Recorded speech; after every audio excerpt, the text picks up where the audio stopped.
सभी दर्शकों का आज के कार्यक्रम में स्वागत है। आज के कार्यक्रम की शुरुआत हम अपने कुछ अनुभवों से करते हैं। क्या आपने शुष्क मौसम में स्वेटर को शरीर से उतारते समय चट चट की ध्वनि सुनने अथवा चिंगारियों का अनुभव किया है? सर्दी के मौसम में पॉलिएस्टर के वस्त्रों के साथ तो ऐसी घटना होना सामान्य है। इन सब का कारण इन वस्तुओं में रगड़ के कारण उत्पन्न हुए वैद्युत आवेश है। आपने पढ़ा हुआ है कि वैद्युत आवेश दो प्रकार के होते हैं, धनात्मक तथा ऋणात्मक आवेश।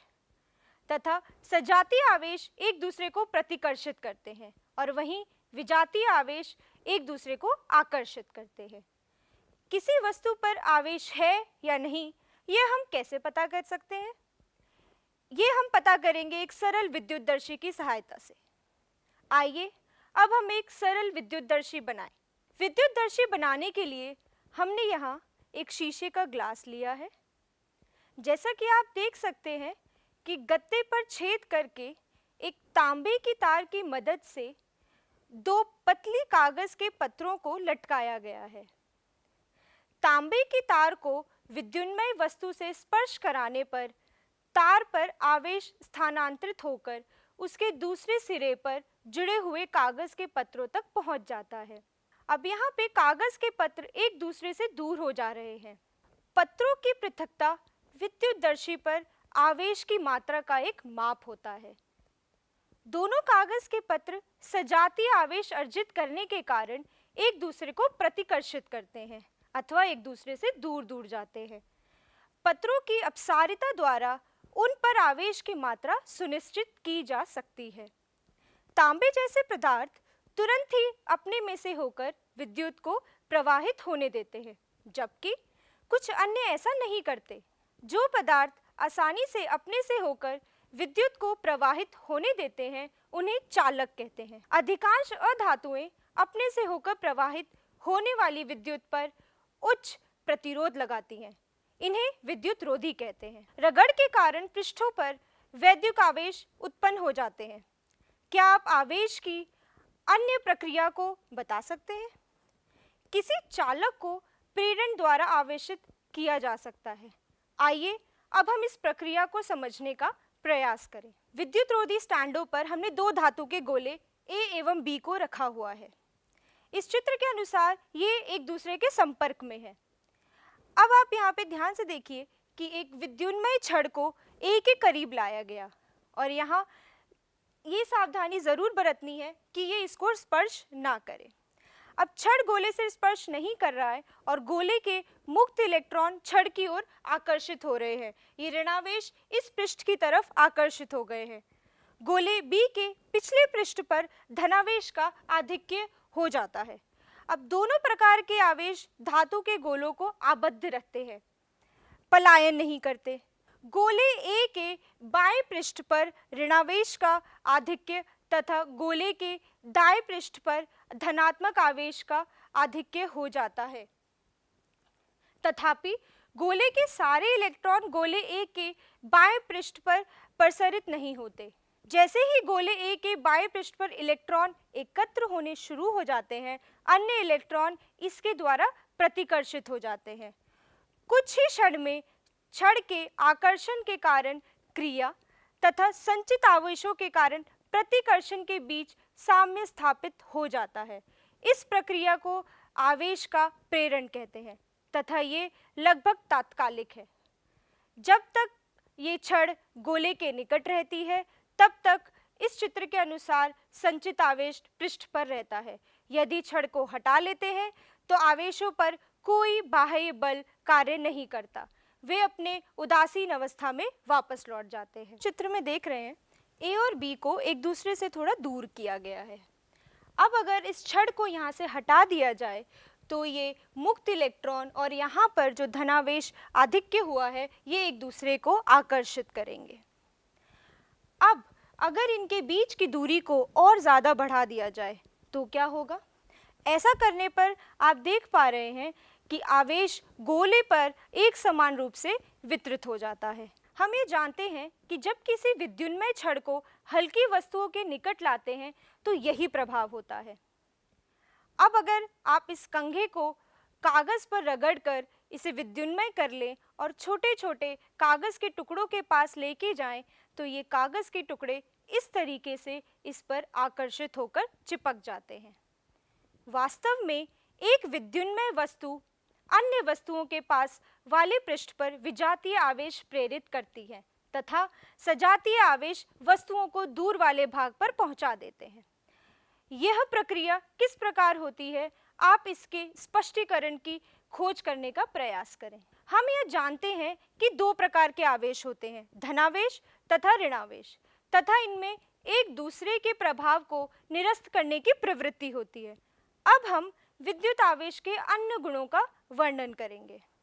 इसके पूर्व यह स्पष्ट करना अति आवश्यक है कि यदि आवेशित वस्तुओं का साइज उनके बीच की दूरी की तुलना में बहुत कम है तो उन्हें बिंदु आवेश मानते हैं।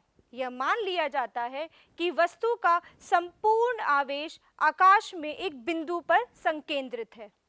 क्या आप जानते हैं कि एक निकाय जिसमें एक से ज़्यादा आवेश होते हैं, उसके कुल आवेश का परिमाण किस प्रकार ज्ञात किया जाता है? यदि किसी निकाय में n आवेश हैं, यानी कि Q1, Q2, Q3 से लेके Qn तक आवेश हैं, तो इनका कुल आवेश इन सब आवेशों को जोड़कर निकाला जा सकता है। Q1 plus Q2 plus Q3 से लेके Qn तक इसको जोड़ सकते हैं। हमें यहाँ पर इनके चिन्हों का भी खासकर ध्यान रखना है। उदाहरण के तौर पर अगर किसी का आवेश -2 है और दूसरे किसी आवेश का परिमाण +3 है, तो इसका कुल आवेश 3 - 2 करके निकाला जाएगा, जो कि +1 होगा, और इसका जो भी मात्रक होगा उसमें ये आवेश की परिमाण को लिखा जाएगा। हम इस तथ्य की ओर पहले ही संकेत दे चुके हैं कि जब वस्तुएं रगड़ने पर आवेशित होती हैं तो एक वस्तु से दूसरी वस्तु में इलेक्ट्रॉनों का स्थानांतरण होता है। कोई नया आवेश उत्पन्न नहीं होता और ना ही आवेश नष्ट होता है। बहुत सी आवेशित वस्तुओं के किसी वियुक्त निकाय के भीतर वस्तुओं में अन्योन्य क्रिया के कारण आवेश पुनः वितरित हो सकते हैं, परंतु यह पाया गया है कि वियुक्त निकाय का कुल आवेश सदैव संरक्षित रहता है। आवेश संरक्षण को प्रायोगिक रूप से स्थापित किया जा चुका है। यद्यपि किसी प्रक्रिया में आवेशवाही कण उत्पन्न अथवा नष्ट किए जा सकते हैं, परंतु किसी वियुक्त निकाय के नेट आवेश को उत्पन्न करना तथा नष्ट करना संभव नहीं है। कभी कभी प्रकृति आवेशित कण उत्पन्न करती है, जैसे कि कोई न्यूट्रॉन एक प्रोटॉन तथा एक इलेक्ट्रॉन में रूपांतरित हो जाता है। इस प्रकार उत्पन्न प्रोटॉन तथा इलेक्ट्रॉन पर परिमाण में समान एवं विपरीत आवेश उत्पन्न होते हैं तथा इस रचना से पूर्व और रचना के पश्चात का कुल आवेश शून्य रहता है। वैद्युत आवेश का अन्य मूल गुण है क्वांटमीकरण। प्रायोगिक रूप से यह स्थापित किया गया है कि सभी मुक्त आवेश परिमाण में आवेश की मूल इकाई, जिसे E द्वारा दर्शाया जाता है, के पूर्णांकी गुणज होता है। इस प्रकार किसी वस्तु के आवेश Q को सदैव इस प्रकार दर्शाया जाता है, Q बराबर Ne। यहाँ n कोई धनात्मक अथवा ऋणात्मक पूर्णांक है। आवेश की यह मूल इकाई इलेक्ट्रॉन अथवा प्रोटॉन के आवेश का परिमाण है। परिपाटी के अनुसार इलेक्ट्रॉन के आवेश को ऋणात्मक मानते हैं, इसलिए किसी इलेक्ट्रॉन पर आवेश -e और प्रोटॉन पर आवेश +e द्वारा व्यक्त किया जाता है। वैद्युत आवेश ही E का पूर्णांक गुणज होता है। इस तथ्य को आवेश का क्वांटमीकरण कहते हैं। चूंकि इलेक्ट्रॉन का परिमाण 1.6 × 10⁻⁻19 कूलम होता है, तो परिमाण 1 कूलम आवेश में एक इलेक्ट्रॉन के आवेश का लगभग 10⁻13 गुना आवेश होता है।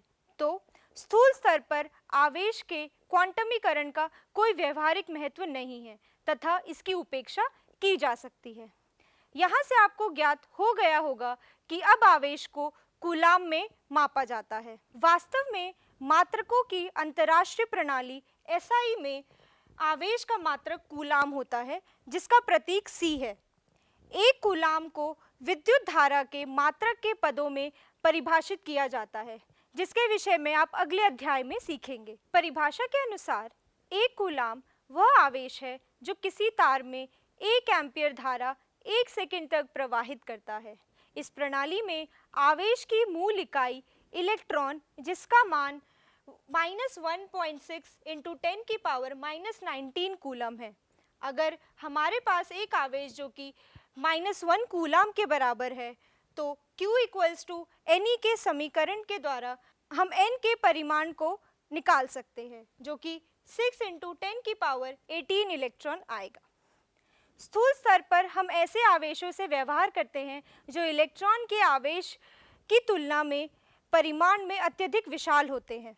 स्थिर वैद्युतिकी में इसे विशाल परिमाण के आवेशों से यदाकदा ही सामना होता है, इसलिए हम इसके छोटे मात्रकों का प्रयोग करते हैं, जैसे कि 1 माइक्रो कूलम, जिसमें 10 की पावर -6 कूलम होते हैं, और 1 मिली कूलम, जिसमें 10 की पावर -3 कूलम होते हैं।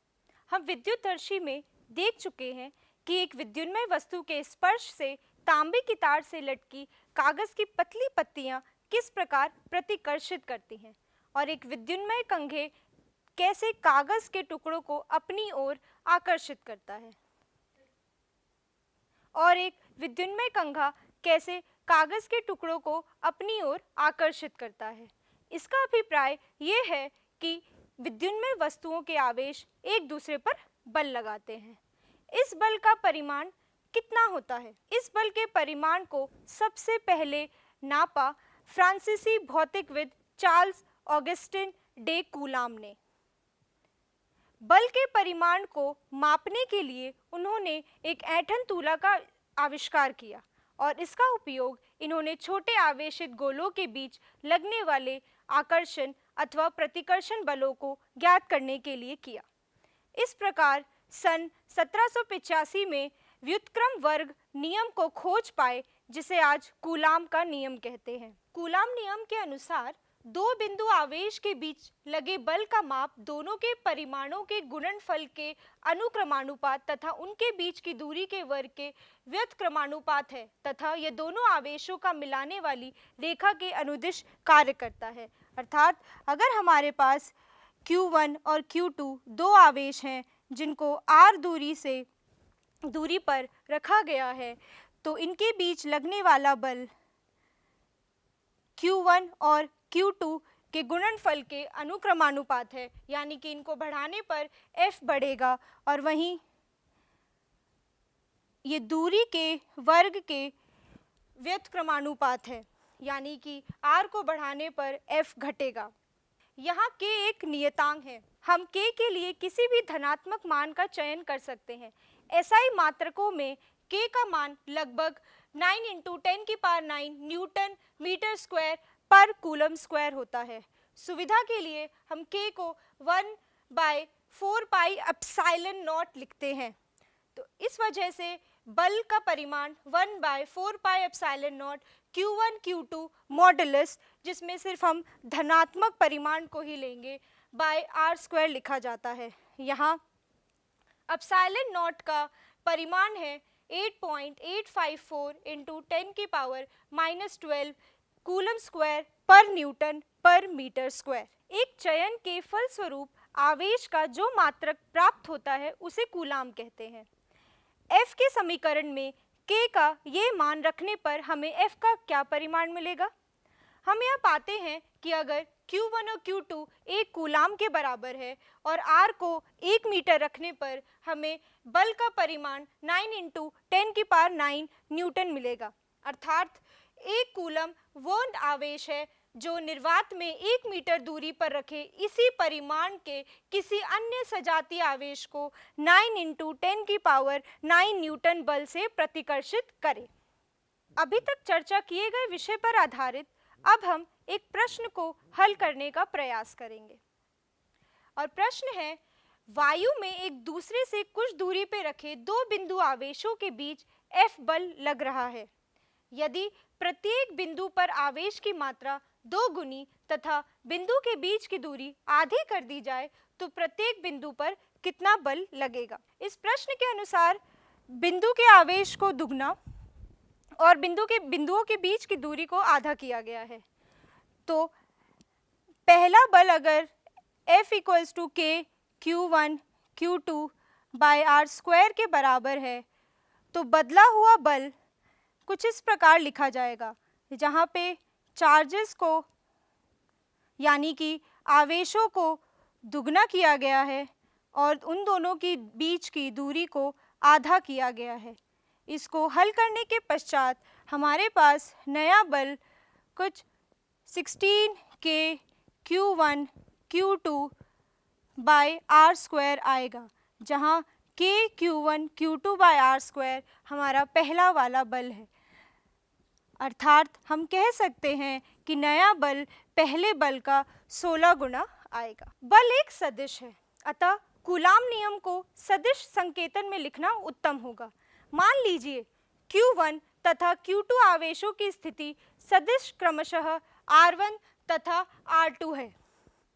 हम Q2 के द्वारा Q1 पर आरोपित बल को F12 से दर्शाएंगे और वहीं Q1 के द्वारा Q2 पर आरोपित बल को F21 से दर्शाएंगे। दो बिंदु आवेश Q1 तथा Q2 को सुविधा के लिए हम 1 तथा 2 अंक द्वारा व्यक्त करेंगे।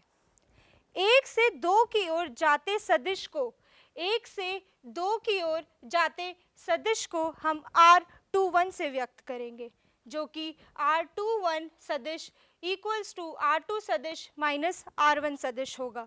इसी प्रकार 2 से 1 की ओर जाते सदिश को हम R12 द्वारा व्यक्त करेंगे, जो कि R12 सदिश इक्वल्स टू R1 सदिश माइनस R2 सदिश होगा, जो R21 के विपरीत है, इसलिए इसको लिखा गया है माइनस R21 सदिश। बिंदु 1 से 2 की ओर अथवा 2 से 1 की ओर इंगित करने वाला एकांक सदिश की परिभाषा हम इस प्रकार देंगे। यहाँ R12 जो कि एक एकांक सदिश है R21 सदिश बाय उसके परिमाण के बराबर होगा। वहीं R21 एकांक सदिश R12 सदिश बाय R12 के परिमाण के बराबर होगा। जहाँ हम देख सकते हैं कि दोनों ही परिमाण में तो बराबर हैं पर दिशा में विपरीत है, इसीलिए R12 एकांक सदिश को बराबर माइनस R21 एकांक सदिश लिखा गया है। तो हम कूलाम बल नियम को इस प्रकार व्यक्त करेंगे, जहां F21 सदिश को 1/4 pi epsilon naught Q1 Q2 by R21 square into R21 एकांक सदिश, जहां R21 एकांक सदिश F21 की दिशा को बता रहा है। क्या आप इसी प्रकार Q2 के कारण Q1 पर आरोपित बल यानी कि F12 के समीकरण को सदिश संकेतन में लिख सकते हैं? यहाँ पर F12 लिखने के लिए बस आपको 1 और 2 में सरल अंतर परिवर्तन करना है, जिसके बाद हमें F12 सदिश 1/4 pi epsilon naught Q1 Q2 by R12 square R12 एकांक सदिश जिसका परिमाण 1 होता है और वो F12 की दिशा निर्धारित करता है। यहाँ F12 और F21 परिमाण में बराबर है पर दिशा में विपरीत है, इसीलिए यहाँ पे माइनस चिन्ह इंगित किया गया है। इस प्रकार कूलाम नियम न्यूटन के गति के तृतीय नियम के अनुरूप ही है। कूलाम नियम से निर्वात में स्थित दो आवेशों Q1 तथा Q2 के बीच आरोपित बल प्राप्त होता है यदि आवेश किसी द्रव में स्थित है अथवा दोनों आवेशों के बीच के रिक्त स्थान की जगह कोई द्रव्य भरा हुआ है।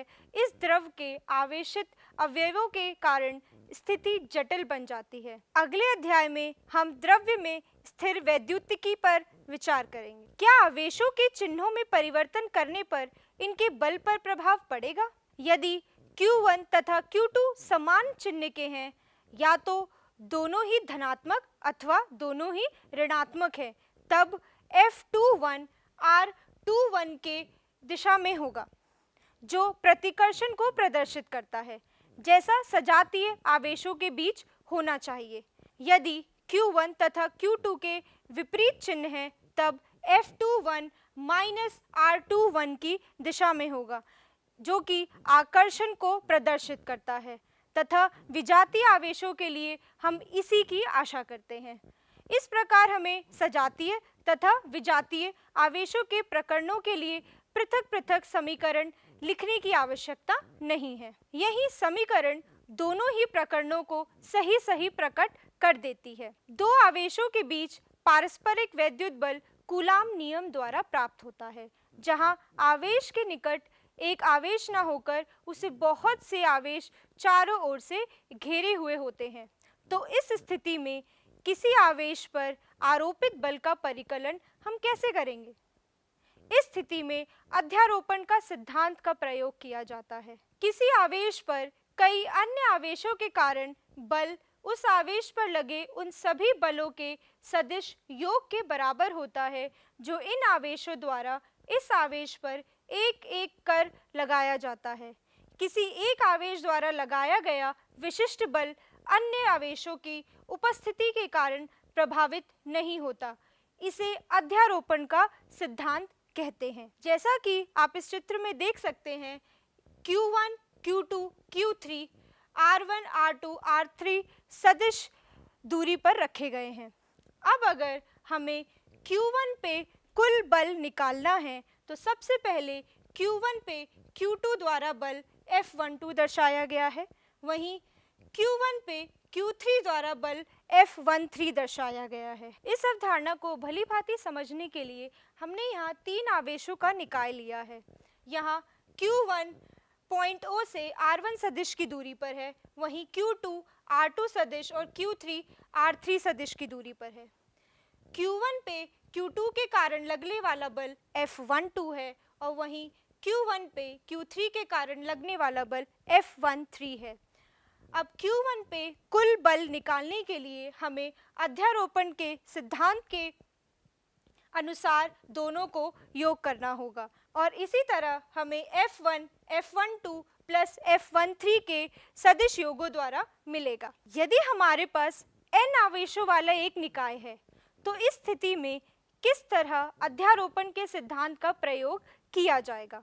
अध्यारोपण के सिद्धांत के अनुसार आवेशों Q1, Q2 से लेकर Qn के किसी निकाय में आवेश Q1 पर Q2 द्वारा लगा बल कूलाम नियम द्वारा लगे बल के समान होता है। अब अगर हम एक ऐसा निकाय लें जहां पर Q1, Q2, Q3, Q4 से लेकर Qn तक आवेश उपस्थित हैं, ऐसी स्थिति में अगर हमें Q1 पे बल निकालना है, तो इसके लिए हम अध्यारोपण सिद्धांत का प्रयोग करेंगे, जिसके अनुसार F1, F12 plus F13 plus F1n मतलब कि सारे के सारे बलों के सदिश योग के बराबर होगा। अतः इनको जोड़कर हम कुल बल ज्ञात कर सकते हैं, जिसको हम इस प्रकार लिख सकते हैं, F1 equals to Q1 by 4 pi epsilon naught सममित Q1 bye R1I square R1I एकांक सदिश। यहाँ I 2 से लेके n तक के आवेश हो सकते हैं। आप अध्यारोपण के सिद्धांत पर आधारित आपकी पाठ्य पुस्तक में दिए गए प्रश्नों को हल करने का प्रयास कीजिए। हम यह तो भली भांति जान गए हैं कि एक बिंदु आवेश दूसरे बिंदु आवेशों पर बल लगाता है, जिसका परिमाण कूलाम नियम द्वारा निकाला जाता है। प्रश्न यह है कि आवेश एक दूसरे पर बल कैसे लगाते हैं। इन्हीं प्रश्नों के उत्तर के साथ हम पुनः मिलेंगे। तब तक के लिए आप भी इन प्रश्नों के उत्तर को खोजने का प्रयास करें। धन्यवाद।